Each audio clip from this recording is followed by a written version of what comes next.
அனைவருக்கும் வணக்கம். இது உங்கள் சாது மீடியா. நான் உங்கள் சந்தோஷம்.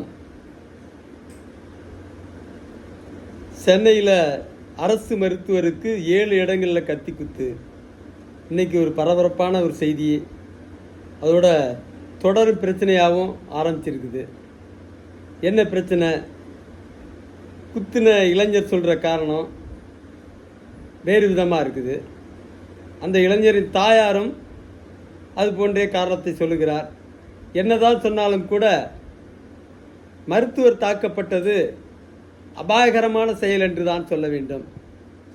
மருத்துவர்களை பாதுகாக்க கடும் சட்டம் கொண்டு வர வேண்டும் என மருத்துவம் படித்த அரசியல்வாதிகள் கதறுகிறார்கள். அது எந்த அளவு தேவையோ அதே அளவிற்கு அரசு மருத்துவத்துறையில் நடைமுறையில் உள்ள லஞ்ச ஊழலுக்கு எதிராகவும் சட்டம் வேண்டும்.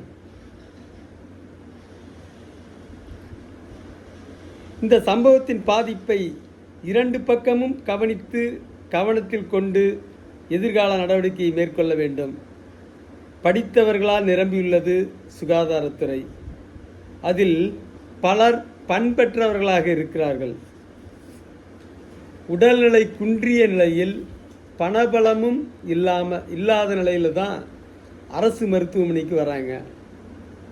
பணபலமும் அந்தஸ்தும் பலமும் மிக்க மருத்துவர்கள் நோயுற்ற மனிதர்களை இழிவாக பேசுவதும் அலைக்கழிப்பதும்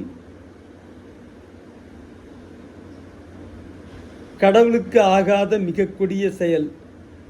அரசு மருத்துவமனை சென்ற ஒவ்வொருவரும் கசப்பான நிகழ்வுகளை சந்திக்கிறார்கள் என்பது யதார்த்தமான விஷயம்தான். தனியார் மருத்துவமனையில் 32 பல்லையும் காட்டி உபசரிக்கிற மருத்துவர்கள் அரசு மருத்துவமனையில் பேய் பிடித்ததைப் போல ஆடுகிறார்கள். எந்த அக்கிரம செயலையும் செய்ய தயங்காதவர்களாக இருக்கிறார்கள். நான் எல்லோரையும் குறிப்பிடவில்லை, நல்லவர்களும் நிறைய இருக்கிறார்கள். நோயுற்று செயல் இழந்து நொந்து கெட்டு பணம் இல்லாதனால மட்டுமே அரசு மருத்துவமனைக்கு வருகிற நோயாளிகள் மீது அதிகாரம் செலுத்துவது மருத்துவர்களின் ஆணவம் என்றே சொல்ல வேண்டும்.